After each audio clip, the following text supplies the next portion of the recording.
अल्हम्दुलिल्लाह नहमदुहु व नस्तईनुहु व नस्तगफिरुह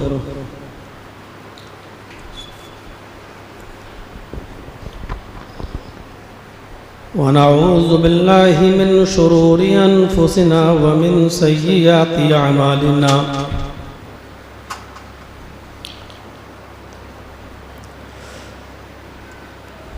मन यहदिहिल्लाहु फला मुज़िल्ल लहु व मन युज़लिल्हु फला हादिय लहु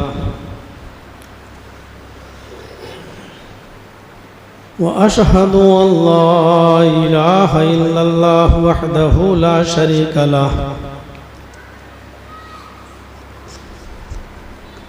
व अशहदु अन्न मुहम्मदन अब्दुहु व रसूलुहु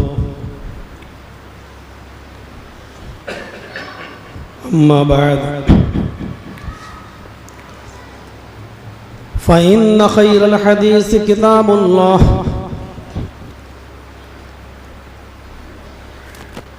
व खैरल हदी हदी मुहम्मदिन सल्लल्लाहु अलैहि वसल्लम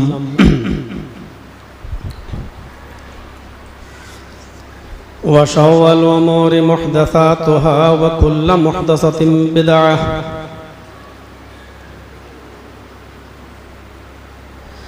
व कुल्लु बिदअतिन ज़लालह व कुल्लु ज़लालतिन फिन्नार।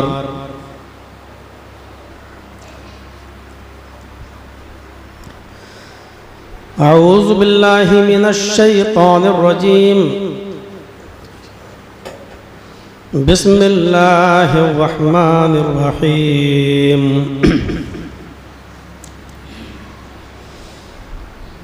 वलनब्लुवन्नकुम बिशैइन मिनल खौफि वल जू'i व नक़्सिन मिनल अम्वालि वल अनफुसि वस्समरात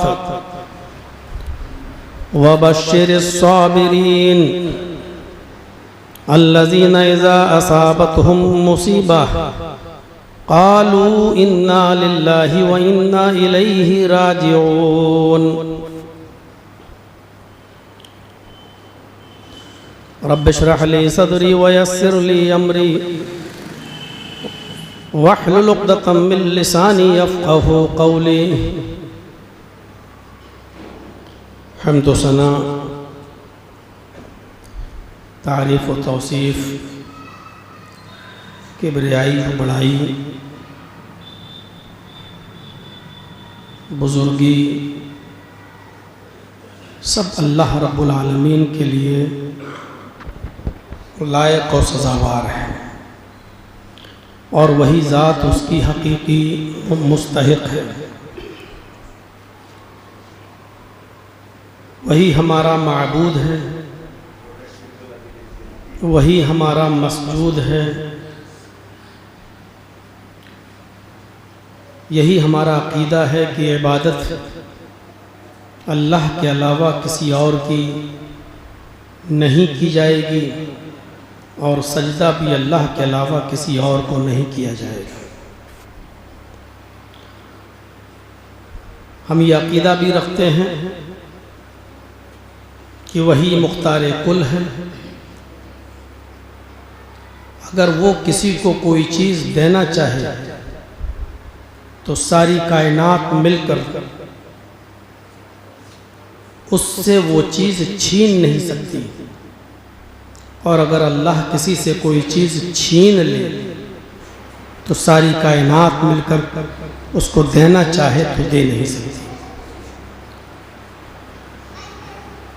और यही अक़ीदा सिखाया है नबी अकरम सल्लल्लाहु अलैहि वसल्लम ने हमें और आपको। हर फ़र्ज़ नमाज के बाद अल्लाह के नबी दुआ भी यही पढ़ा करते थे, अल्लाहुम्मा ला मानिअ लिमा आतैता वला मुअती लिमा मनअत। वो जिसको कोई चीज़ दे दे कोई छीन नहीं सकता, किसी से छीन ले तो सारी कायनात दे नहीं सकती। हम उसी अल्लाह से दुआ करते हैं कि इलाहुल आलमीन क़यामत की सुबह तक दरूद व सलाम के बेशुमार फूलों की बारिश फरमा अपने तमाम पैगंबरों पर और बिलखुसूस सैयदुस सक़लैन इमामुल इंस वल जिन्न रहमतुल लिल आलमीन मुहम्मदुर रसूलुल्लाह सल्लल्लाहु अलैहि वसल्लम की ज़ात गिरामी पर अल्लाहुम्मा सल्लि व सल्लिम व बारिक अलैहि। कुरान करीम की जो आयत करीमा खुतबा मसनूना के बाद मैंने आपके सामने तिलावत की है, वो हमें इस बात की तरफ इशारा कर रही है और आगाह कर रही है कि मुसलमानों, इस दुनिया में हमने तुम्हें भेजा है, शरीयत नाफिज की है, तुम पूरे के पूरे ईमान में दाखिल उसी वक्त होगे कि हम तुम्हारे ईमान पर तुम्हारा इम्तहान, तुम्हारी आजमाइश भी लेंगे, तुम्हें परखेंगे और इन तमाम मुसीबतों में, आजमाइशों में, इम्तहानात में अगर तुमने सब्र किया और मेरा दामन नहीं छोड़ा, मुझे तर्क नहीं किया,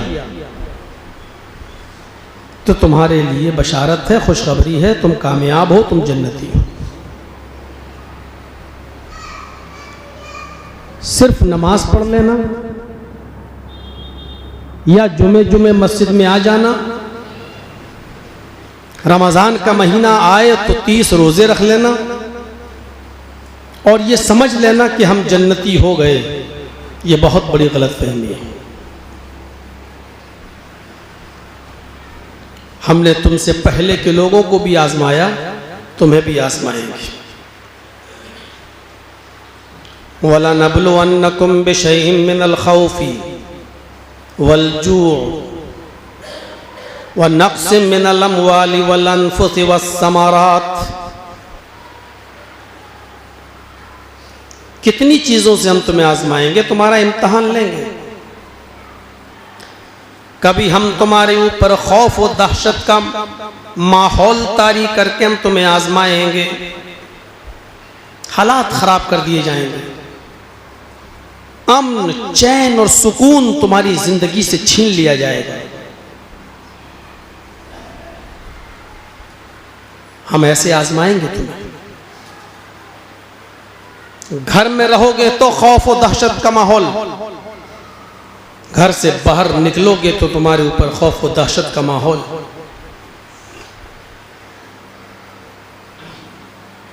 वलजूअ, भूखा रख कर भी हम तुम्हें आजमाएंगे। सुबह खाना मिल गया, शाम को नहीं मिला, शाम को मिल गया, सुबह नहीं मिल रहा है। ऐसे हालात हम तुम्हारे ऊपर तारी करेंगे कि तुम खाने को तरसोगे, भूखा भी रखेंगे हम तुम्हें। यह आजमाइश हम तुम्हारी ले सकते हैं ये देखने के लिए कि इस भूख की कंडीशन में तुम क्या करते हो। कहीं ऐसा तो नहीं कि अपना ये पेट पालने के लिए जायज और नाजायज में कोई तमीज न करो। हम देखेंगे तुम्हें, आजमाएंगे तुम्हें। व नक़्सिम मिनल अम्वाल, तुम्हारे कारोबार में नुकसान करके भी हम तुम्हें आजमाएंगे। तुम्हारा माल में नुकसान पहुंचाकर भी हम तुम्हें आजमाएंगे। बहुत बड़ी फैक्ट्री के मालिक हो, अचानक इलेक्ट्रिक शॉर्ट हुआ, पूरी फैक्ट्री में आग लग गई, लाखों का माल तबाह हो गया। हम तुम्हें तुम्हारे मालों के नुकसान पहुंचाकर भी हम तुम्हें आजमाएंगे। देखें आप क्या करते हो। उस फैक्ट्री की तलाफी के लिए, उस माल के नुकसान हो जाने पर उसको पूरा करने के लिए अब तुम गरीबों पर जुल्म तो नहीं करते हो, नाजायज तरीके से पैसा कमा कर उसको पूरा तो नहीं करना चाहते हो।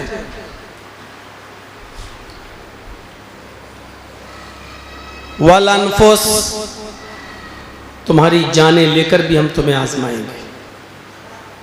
अचानक दंगा फसाद बर्पा हो जाएगा, तुम्हारी भी जाने जा सकती हैं, तुम्हारे आइज़ा और अकारिब की भी जाने जा सकती हैं, बेटे बेटियों की जाने भी जा सकती हैं, भाई बहनों की भी जाने जा सकती हैं।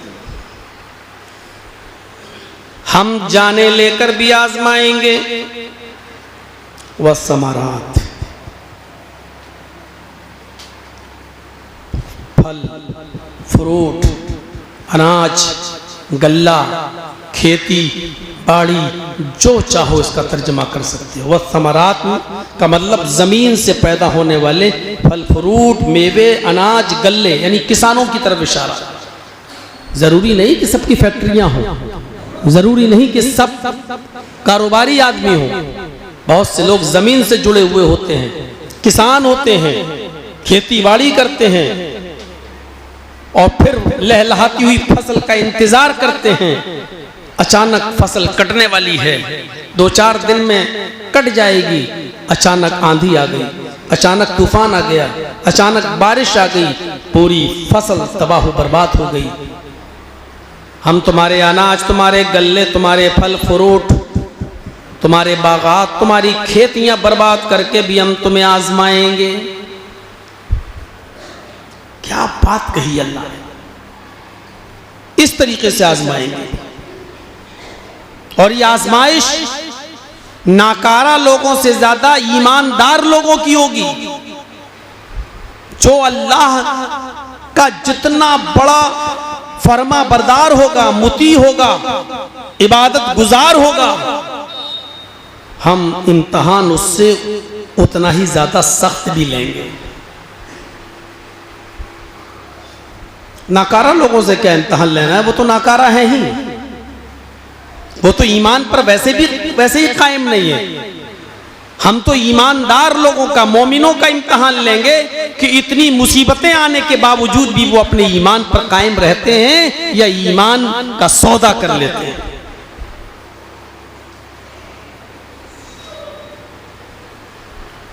एक ऐसा जमाना तुम्हारे ऊपर आ जाएगा कि युस्बिहुर रजुलु मोमिनन व युमसी काफिरन। एक मुसलमान सुबह जब उठेगा तो मोमिन की हालत में उठेगा, अहले ईमान में से होगा, फजर की नमाज पढ़ा होगा, नमाज के बाद उसने दुआ भी मांगी होगी, अपने घर आकर कुरान की तिलावत भी की होगी। वो बाईमान होगा, नमाजी होगा, रोजदार होगा, कुरान की तिलावत करने वाला होगा। सुबह उसकी ईमान की कैफियत ये होगी, वह युमसी काफिरन, ईशा की नमाज पढ़ते पढ़ते वो काफिर हो चुका होगा। सुबह उठेगा तो हालत ईमान में उठेगा, नमाज की हालत में उठेगा, लेकिन शाम को जब बिस्तर पे जाएगा सोने के लिए, तब तक वो किसी मंदिर में घंटा बजा चुका होगा, या गैर मुस्लिमों के वोट लेने के लिए वो मंदिर में टीका भी लगा चुका होगा, मूर्ति के सामने हाथ भी जोड़ चुका होगा। इशारा ये किया है कि ईमान वाला होगा, सुबह उठेगा तो वो हालत ईमान में, लेकिन दौलत की लालच, हिर्स उसको इतना कमीना बना देगी कि शाम को जब वो बिस्तर पे जाएगा तो ईमान उसके पास मौजूद नहीं होगा। हम अपनी सोसाइटी पर गौर करें, हम अपने हालात पर गौर करें, हम अपने लीडरों पर गौर करें और अपने नेताओं पर गौर करें। सब चलता है समाज में, ऐसे लोग हैं या नहीं हैं? टोपियां भी लगाएंगे, आपकी मस्जिदों में भी आएंगे, लेकिन चूंकि वो मुसलमानों के वोट से जीत नहीं सकते, गैर मुस्लिमों का वोट लेंगे तो उनके मंदिरों में भी जाएंगे, टीका भी लगाएंगे, मूर्ति पर चढ़ावा भी चढ़ाएंगे, हाथ भी जोड़ के खड़े हो जाएंगे। फिर ईमान कहां रह गया हमारे अंदर? साहब मौलाना, हिंदुस्तान में अगर रहना है तो सेकुलरिज्म पर कायम रहना पड़ेगा, हमें यह भी करना पड़ेगा। अगर गैर मुस्लिम नेता हमारे रोजा इफ्तार में आके टोपी लगा सकते हैं तो हमें उनके मंदिर में जाके टीका लगाने में हर्ज क्या है। इस्लाम तुम्हारी समझ पर नहीं चलेगा, इस्लाम तुम्हारे दिमाग की कसौटी पर नहीं चलेगा।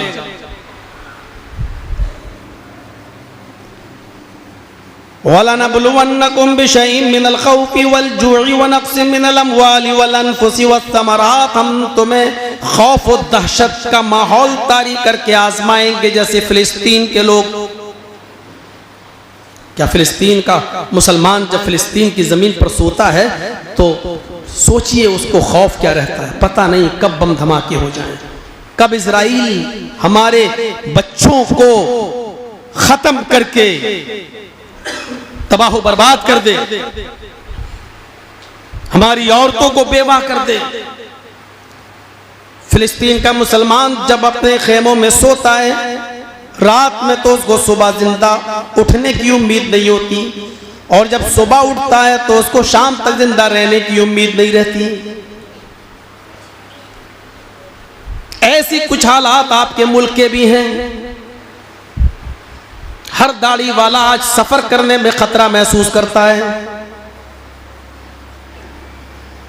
अभी देखिए क्या हुआ, ये कॉकरोच जनता पार्टी के हंगामे में एक आदमी को पकड़ा गया, पीटा जा रहा है, उसको पूछा जा रहा बोल तू कौन, वो बार बार कह रहा है कि मैं इंडियन हूं। फिर मारा जा रहा है उसको, बोल कौन, का इंडियन हूं। फिर मारा गया, और आखिर में जब उससे नाम पूछा गया तो उसने अपना नाम एक हिंदू नाम बताया। यकीन नहीं आया पीटने वालों को, तो उसका आधार कार्ड देखा, आधार कार्ड में जब उसका नाम हिंदू निकला तो कहा यही बात पहले बता देते तो इतनी मार क्यों खा। ये माहौल बना दिया गया है आज। हम जैसे लोगों से पूछिए कि सफर जब करते हैं तो कितनी दुश्वारियों का सामना और कितना सोच समझ कर। एसी में टिकट नहीं मिलता तो स्लीपर में डर की वजह से नहीं ले रहे हैं, क्यों? कोशिश करता हूं कि फ्लाइट का ज्यादा से ज्यादा सफर करें, लेकिन हर जगह तो एयरपोर्ट नहीं है। आप देखिए ट्रेन के अंदर नाम पूछ के गोली मार दी जाती है। बाहर अगर कोई दरवाजे पे बैठा है तो मुसलमान है तो उसको चलती हुई ट्रेन से धक्का दे दिया जाता है। वलनबलुवन्नकुम बिशैइन मिनल खौफ, आए मुसलमानों हम तुम्हारे ऊपर खौफ का माहौल तारी करके भी हम तुम्हें आजमाएंगे। ऐसे हालात, अब इन हालात में आप एहतियात तो कर सकते हो, लेकिन इसका यह मतलब नहीं कि ईमान छोड़ दो। अब दाढ़ी कटा के सफर करो साहब, दाढ़ी रखेंगे तो हमें मार दिया जाएगा। टीका लगा के सफर करो साहब, ताकि हमें कोई ये ना समझे कि हम मुसलमान हैं। एहतियात ठीक है, तदबीर कर सकते हो, लेकिन दूसरी कौम की मुशाबहत अख्तियार करने का हुक्म यहां नहीं है कि आप गैर मुस्लिम बन के आप सफर करो। पूरे सर के बाल कटा के चोटी रख के सफर करो, गेरुआ वस्त्र पहन के सफर करो, अपने आप को बचाओ, ये इजाजत नहीं। हम जब तुम्हारे ऊपर खौफ का माहौल तारी करेंगे तो देखेंगे कि देखें मेरा बंदा इन हालात में क्या करता है। तदबीर ठीक है, आपको मालूम है स्लीपर में खतरा है तो एसी में सफर करिए, ठीक है। आपको मालूम है कि एसी में भी सफर करना खतरे से खाली नहीं है, प्लेन से जाएंगे तो हम थोड़ा महफूज रहेंगे, तो आप फ्लाइट से सफर करिए। एहतियात कीजिए, एहतियात करना फर्ज है अपनी जान बचाने के लिए, लेकिन अपने ईमान के साथ सौदा करना इसकी इजाजत नहीं है इस्लाम। गौर करें आप, गुजरात के उन मुसलमानों से पूछिए 2002 से पहले के हालात। करोड़ों की बिल्डिंगों के मालिक थे, फैक्ट्रियों के मालिक थे, शोरूम के मालिक थे। 2002 में जब गुजरात के अंदर दंगा होता है, उनकी दुकानें जला दी गई, उनके मकान जला दिए गए, तहस नहस कर दिए गए। आज भी वो अपनी ज़मीन नहीं खरीद पा रहे हैं, रेंट पर रहते हैं, घर मकान जला दिया गया, फैक्ट्रियां जला दी गई। आज जब गुजरात में जर्जी साहब प्रोग्राम के लिए जाते हैं, आज भी वो अपना दुखला रोते हैं कि साहब अभी भी रेंट पर रह रहे हैं, हमारे पास इतना नहीं हो सका कि मैं अपनी ज़मीन खरीद सकूं। क्या खौफ का माहौल था उनके ऊपर। कुरान यही इशारा कर रहा है कि हम तुम्हारे ऊपर खौफ के माहौल को तारी करके हम तुम्हें आजमाएंगे कि देखें तुम ईमान पर कायम रहते हो या ईमान के साथ सौदेबाजी करते हो। पहली चीज वलजू, तुम्हें भूखा रखकर भी हम तुम्हें आजमाएंगे। भूखा रखकर तुम तो हो ही क्या। हमने नबियों को और सहाबियों को भूखा आजमाया तो तुम्हारी हैसियत क्या है।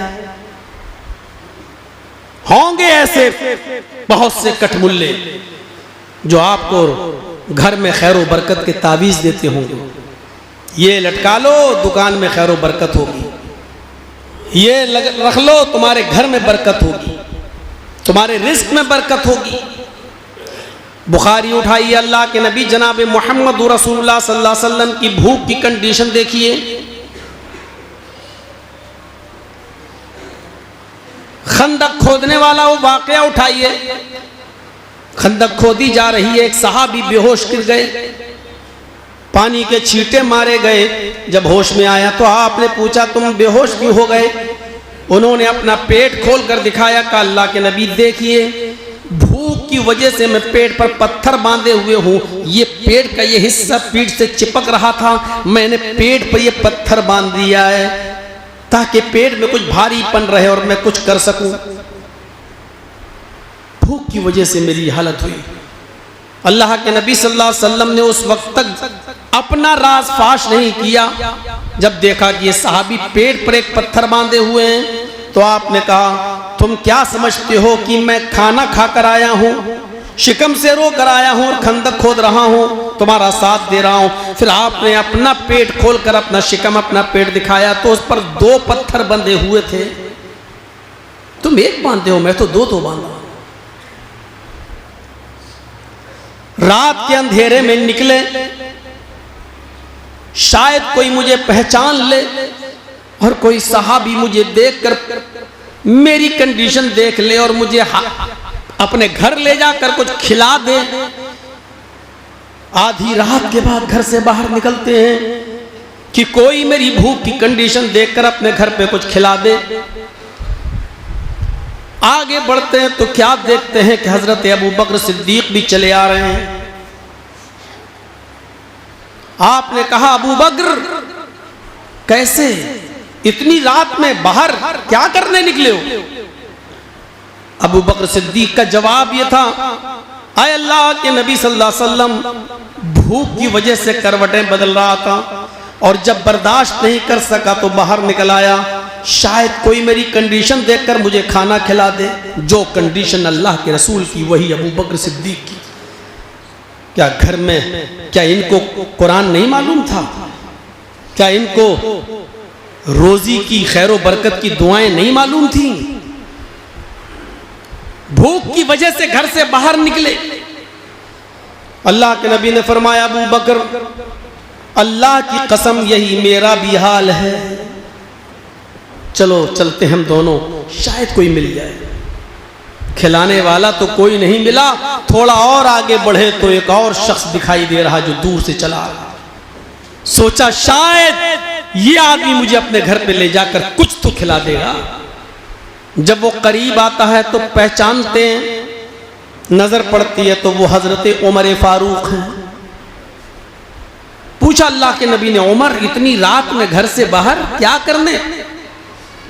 उन्होंने भी वही जवाब दिया, अल्लाह के नबी भूख की वजह से नींद नहीं आ रही थी, करवटें बदल रहा था, बिस्तर काट रहा था, इसलिए बाहर निकला। शायद कोई मेरी हालत पे तरस खा जाए और मुझे अपने घर पे खाना खिला दे।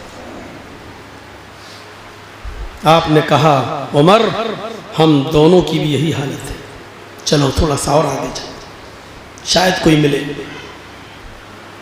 और आगे निकले, करीब में एक मकान था, वो मकान था अबुल हैसम अंसारी रजी अल्लाह तआला अन्हु का। उस मकान को दस्तक दी रात के अंधेरे में, रात के अंधेरे में उस मकान को दस्तक दी।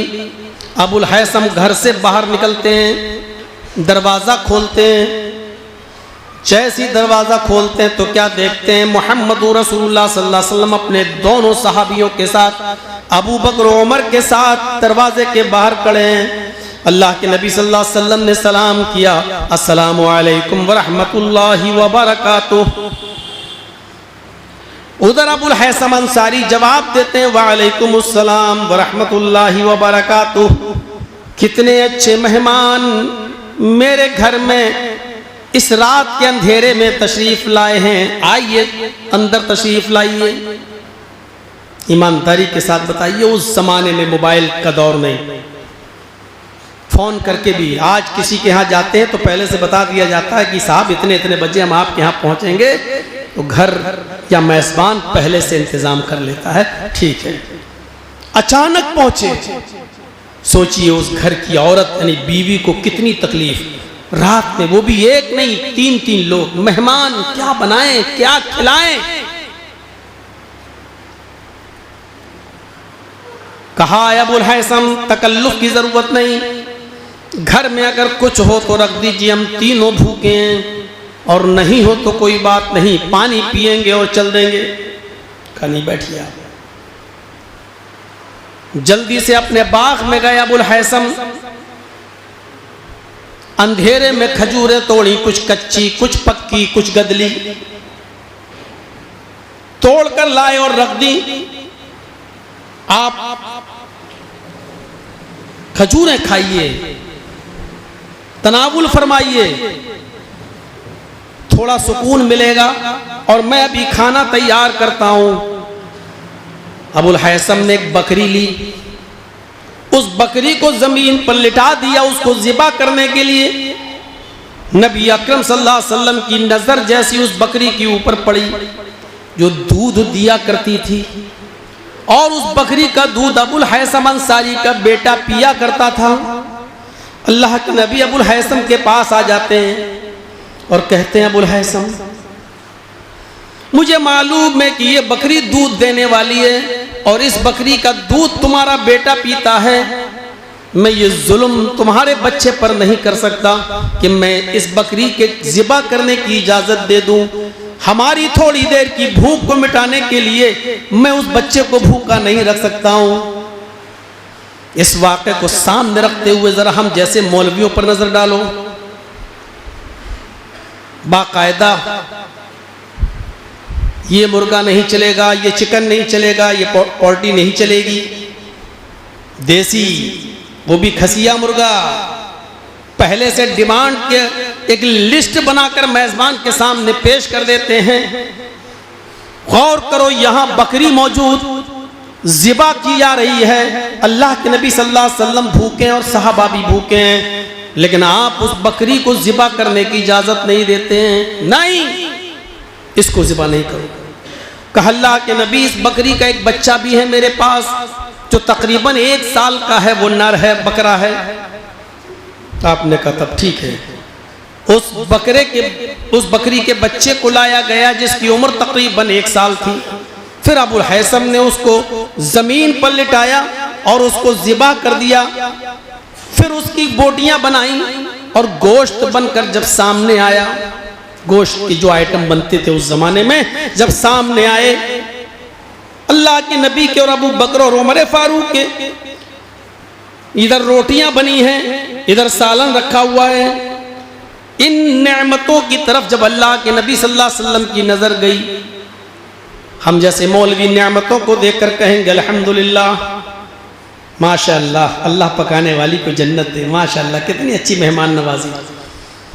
उधर अल्लाह के नबी ने जब इन नेमतों को देखा तो फरमाया ला तुसअलुन्ना नहाज़न नईम, आय अबुल हैसम, यही वो नेमतें हैं जिनके बारे में क़यामत के दिन सवाल किया जाएगा।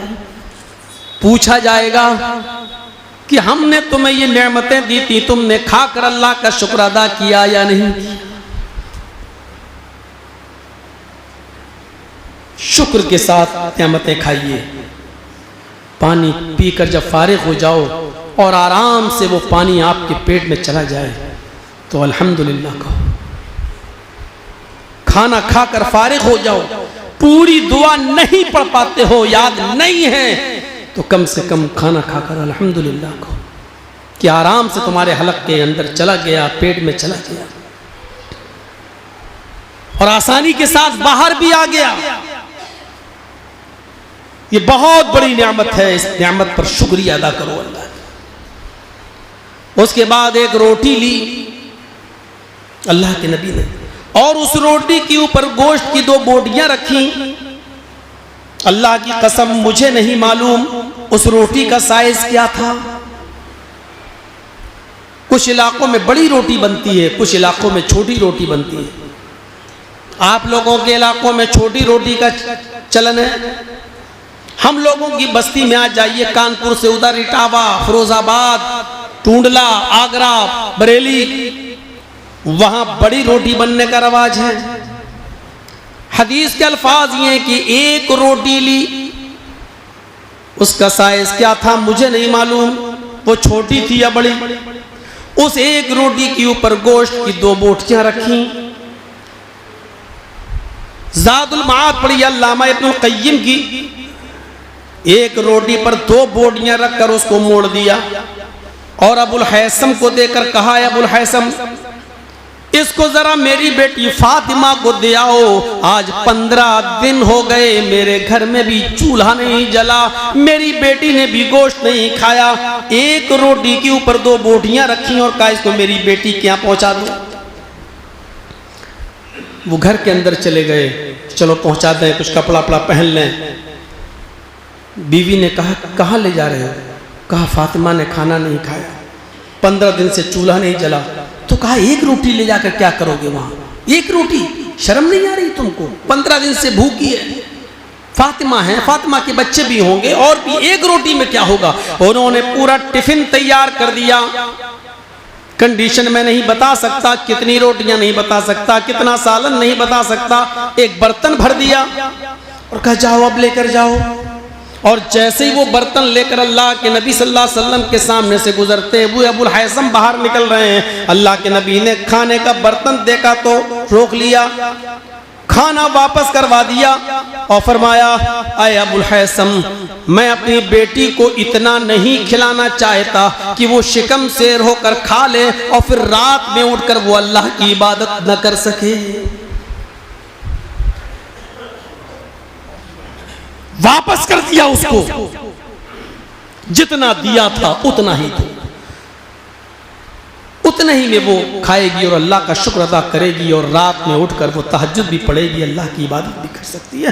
हम इस वाक़े की रोशनी में अपने आप को देखें, हम कहाँ खड़े हैं और हमारी हैसियत क्या है। वलनब्लुवन्नकुम बिशैइन मिनल खौफि वल जू', खौफ डालकर भी आजमाएंगे, भूखा रखकर भी आजमाएंगे। वनक़्सिम मिनल अमवाल, तुम्हारे मालों में नुकसान पहुंचा कर भी हम तुम्हें आजमाएंगे। तुम्हारे मालों में नुकसान। वो अब्दुर्रहमान इब्ने औफ, किस चीज की कमी थी उनके पास?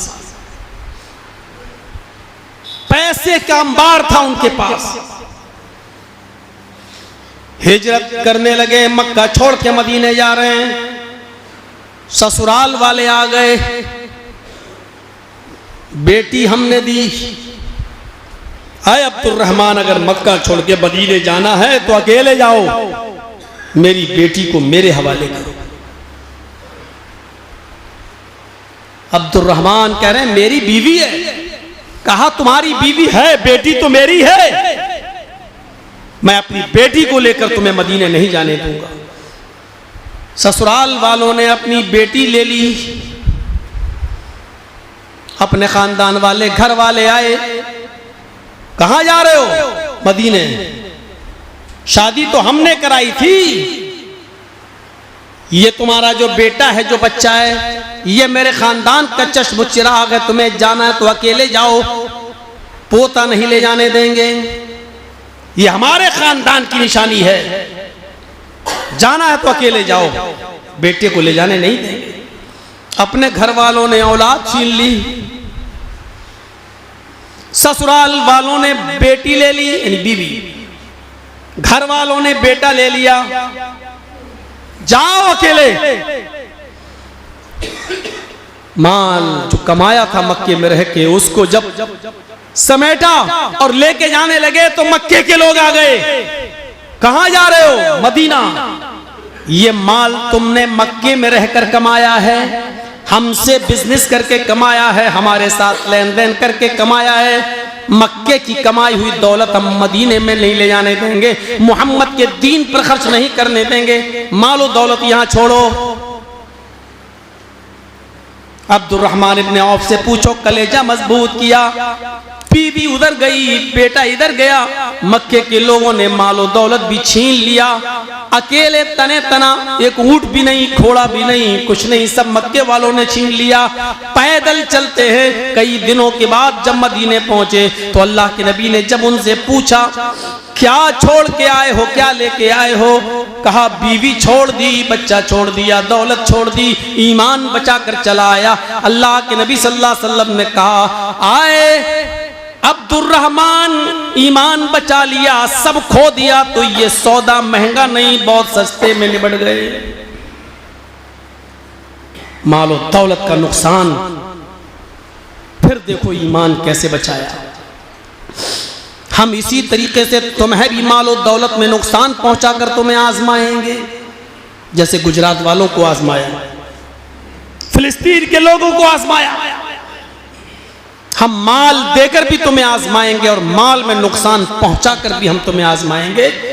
देखें, अब इस माल को कमाने के लिए नाजायज तरीके तो इस्तेमाल नहीं करते हो। फिर आदमी बहुत जल्दी अमीर होने के लालच में फिर गलत काम करना शुरू कर देता है। एफडी चलाना शुरू कर देता है, सूदो ब्याज लेना शुरू कर देता है।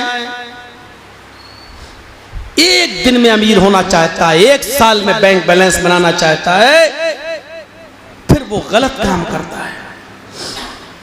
इसीलिए गलत कमाई के बारे में जो सबसे ज्यादा गंदी है वो है सूद, वो है ब्याज।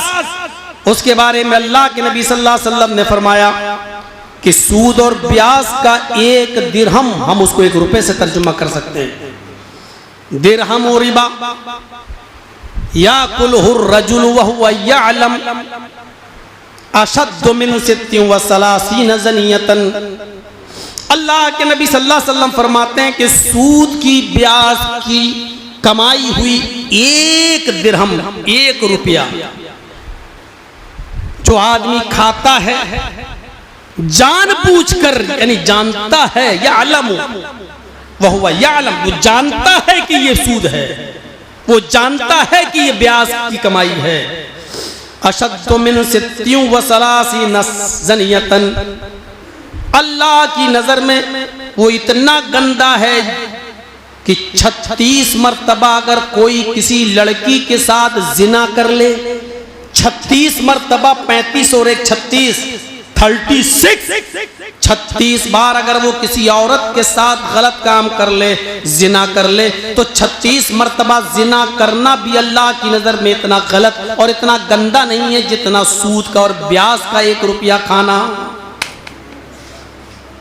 हम सब अपने गरीबानों में झांके, टटोले और देखें कि हम कहां खड़े। एक हदीस के अंदर अल्लाह के नबी सल्लल्लाहु अलैहि वसल्लम ने फरमाया कि सूद खाने वाला ऐसा है, अयन के हर रजुल उम्महु, गोया कि उसने अपनी मां के साथ निकाह कर लिया। निकाह का शब्द बड़ा अच्छा लग रहा है ना, जिना नहीं कहा यहां, निकाह। गौर करो। अब आप सोच रहे हो कि निकाह तो हलाल है, निकाह करने में क्या बुराई? यहां अल्लाह के नबी ने यह नहीं कहा कि उसने अपनी मां के साथ जिना किया, बल्कि क्या कहा, सूद खाना ऐसा है जैसे उसने अपनी मां के साथ निकाह कर लिया। ये बताना चाहते हैं अल्लाह के रसूल कि मां के साथ निकाह हो ही नहीं सकता है। 3 आयतें पढ़ी जाती हैं ना निकाह के मौके पर। 3 आयतें क्या, 30 आयतें पढ़ डालो। 30 आयतें क्या, 30 पारे पढ़ डालो।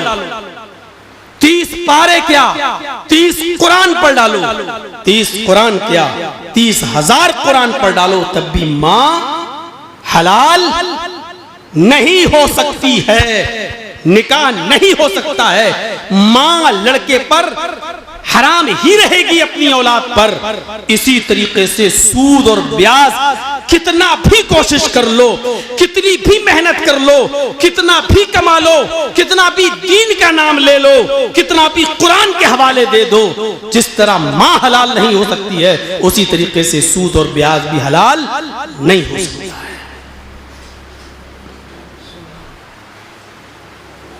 मां के साथ निकाह, लाख कुरान पढ़ने के बाद मां को अपने बिस्तर पर लाओ, वो जिना ही कहलाएगा। और अल्लाह के नबी फरमाते अल्लाह की नजर में मां के साथ जिना करने से भी ज्यादा सख्त है सूद खाने वाला। एक हदीस के अंदर अल्लाह के नबी ने फरमाया कि सूद और ब्याज के 72 दरवाजे हैं, 70 से ज्यादा, 70 दरवाजे हैं, 70 दरवाजे।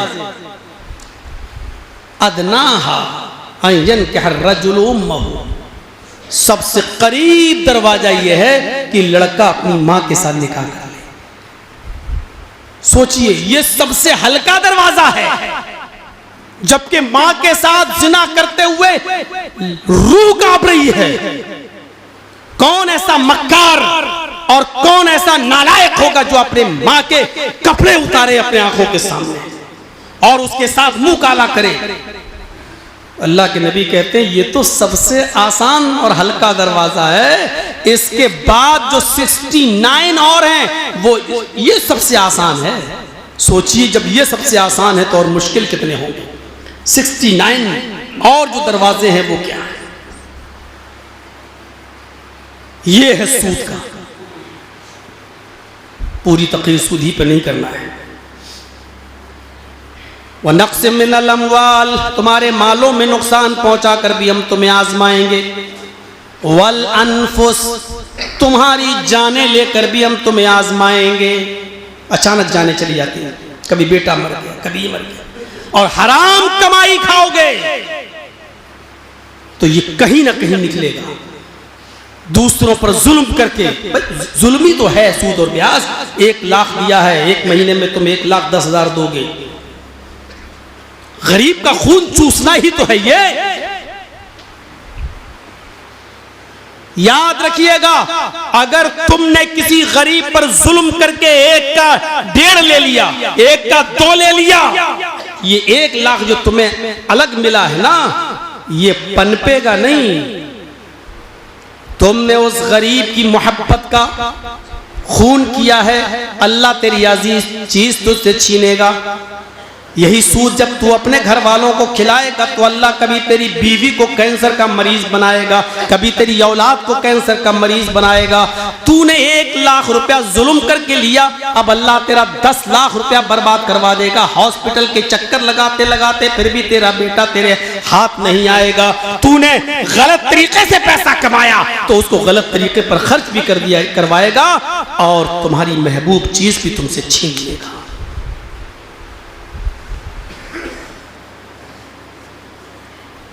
वस्समरात, तुम्हारी खेतियां और बाड़ियां भी बर्बाद करके हम तुम्हें आजमाएंगे। तुम्हारी खेतियां और बाड़ियां, तुम्हारे अनाज, तुम्हारे गल्ले बर्बाद करके भी हम आजमाएंगे। देखें तुम ईमान पर कायम रहते हो या मातम सर पटक के इतनी नमाज पढ़ता था, रोजे रखता था, हज करता था, सदका करता, सब कुछ करता, फिर भी अल्लाह ने हमें बर्बाद कर दिया। ये शिकवा कहीं तुम्हारी जबान पे तो नहीं आता है? बताया हाँ हल है। इन तमाम चीजों में हम तुम्हें आजमाएंगे। वावेला मत मचाना, वबश्शिर साबिरीन, इन तमाम मुसीबतों में अगर तुमने सब्र करके दिखाया तो तुम्हें जन्नत की बशारत है, तुम्हारे लिए खुशखबरी है, तुम्हें बशारत हो, तुम खुश नसीब हो तुम। और फिर एक दुआ बता दी, बस उस दुआ को बताकर अपनी बात खत्म। ये मुसीबतें जब तुम्हारे ऊपर आ जाएं तो ईमान का दामन मत छोड़ना। अल्लज़ीना इज़ा असाबतहुम मुसीबा, मुसलमान तो वो है, पक्का मोमिन तो वो है, जब ये मुसीबतें उसके पास आती हैं तो इन मुसीबतों से वो घबराता नहीं है। इन मुसीबतों को देखकर उसकी ज़बान पे ये जुमला जारी हो जाता है, इन्ना लिल्लाहि व इन्ना इलैहि राजिऊन। अल्लज़ीना इज़ा असाबतहुम मुसीबा क़ालू इन्ना लिल्लाहि व इन्ना इलैहि राजिऊन। जब मोमिनों पर मुसीबत आती है, गम के और मुसीबतों के पहाड़ टूटते हैं तो उनकी ज़बान से जुमले निकलते हैं, इन्ना लिल्लाहि व इन्ना इलैहि राजिऊन। मुसलमानों, याद रखना, ये सिर्फ मौत की दुआ नहीं है, ये हर मुसीबत की दुआ है। जब भी कोई मुसीबत तुम्हारे ऊपर आए तो यही दुआ पढ़ लिया करो, इन्ना लिल्लाहि व इन्ना इलैहि राजिऊन। हम सब अल्लाह ही की तरफ से आए हैं और उसी की तरफ हमें लौट कर जाना है। हम सब अल्लाह ही की तरफ से आए हैं, अल्लाह ही की तरफ हमें पलट कर जाना है। ये मुसीबत की दुआ है। आप खाना खा रहे हैं, काम कर रहे हैं, घर में बैठे हैं, लाइट की रोशनी है, अचानक लाइट चली जाती है, ये भी एक मुसीबत है। आप कहिए इन्ना लिल्लाहि व इन्ना इलैहि राजिऊन। 1000, 2000, 10,000, 20,000, 50,000 की आपकी चोरी हो जाती है। आपके पास वही पैसा था, वही पूंजी थी, चोर चोरी करके ले गया, क्या करें? इन्ना लिल्लाहि व इन्ना इलैहि राजिऊन। खौफ का माहौल हो, इन्ना लिल्लाहि व इन्ना इलैहि राजिऊन। भूख की नौबत हो, इन्ना लिल्लाहि व इन्ना इलैहि राजिऊन। माल में नुकसान पहुंच जाए, फैक्ट्री में आग लग जाए, इन्ना लिल्लाहि व इन्ना इलैहि राजिऊन। किसी की जान चली जाए, हमारा करीबी या कोई भी मौत किसी को वाक़े हो जाए, इन्ना लिल्लाहि व इन्ना इलैहि राजिऊन। खेतियां बाड़ियां तबाह बर्बाद हो जाएं, तूफान में, आंधी में हलाक हो जाए या आग लग जाए, इन्ना लिल्लाहि व इन्ना इलैहि राजिऊन। जब ये दुआ पढ़ोगे और सब्र करोगे तो अल्लाह रब्बुल आलमीन इससे बेहतर बदल भी अता फरमाएगा। जो उसने छीना है तुमसे, उससे अच्छा बदल भी आपको गैब से देगा। गैब से वो कुछ भी दे सकता है, कोई भी चीज दे सकता है, उससे बेहतर बदल देगा, लेकिन सब्र के साथ। ये दुआ भी सिखला दी है। तो मेरे भाइयों, इन आजमाइशों से हमें और आपको घबराने की ज़रूरत नहीं है, सब्र करने की ज़रूरत है। जुमे का खुतबा मुख्तसर होता है, होना भी चाहिए। हदीस भी यही है कि जुमे का खुतबा मुख्तसर दो। वो तो आप लोगों के इसरार पर बजाय आधे घंटे के मैंने पौन घंटा ले लिया, बजाय 12:30 बजे के हम 12:15 बजे बैठ गए कि चलो, लोगों ने कहा बार बार तो आते नहीं हो, चलिए मौलाना साहब आप थोड़ा सा पहले खुतबा दे दें ताकि लोगों को कुछ ज़्यादा सुनने को मिल जाए। प्रोग्राम की तारीख़ आपकी फ़िक्स हो चुकी है, अक्टूबर के महीने में इंशाअल्लाह अपने वक्त पर आऊँगा, अगर ज़िंदगी रही, सेहत व तंदुरुस्ती रही और अल्लाह रब्बुल आलमीन ने ज़िंदगी दी तो इंशाअल्लाह अक्टूबर के महीने में फिर आपसे मुलाकात होगी। हम अल्लाह से दुआ करते हैं कि इलाहुल आलमीन हम तमाम मुसलमानों को इन तमाम मुसीबतों में सब्र करने की तौफीक अता फरमा। हम तो ये दुआ करेंगे, अल्लाह हमसे सख्त इम्तहान न ले। हमारा ईमान इतना मजबूत नहीं कि हम सख्त इम्तहान में कामयाब हो सकें। अय अल्लाह, तो हमसे सख्त इम्तहान न ले, और अगर तू ले ही रहा है तो उस इम्तहान में सब्र करने की तौफीक भी तू ही हमें अता फरमा। जब तक तू हमें तौफीक नहीं देगा हम उन इम्तहान में कामयाब नहीं हो सकते हैं। अल्लाहुम्मा हासिबना हिसाबन यसीरा। अय अल्लाह, जब तू हमारा मुहासिबा करे और हमसे हिसाब ले तो आसान हिसाब लेना, ताकि हम उन सवाल की जवाब दे सकें। इलाहुल आलमीन, हमारे ऊपर जो मुसीबतें आएँ हमें उन मुसीबतों पर सब्र करने की तौफीक अता फरमा और ईमान पर हमें बरकरार रख। दुआ पढ़ने की हमें तौफीक अता फरमा, और जिनको याद नहीं हमें इस दुआ को याद करने की भी तौफीक अता फरमा। इलाहुल आलमीन, जब तक तू हमें ज़िंदा रख, इस्लाम पे ज़िंदा रखना, और जब हमारा खात्मा हो तो ईमान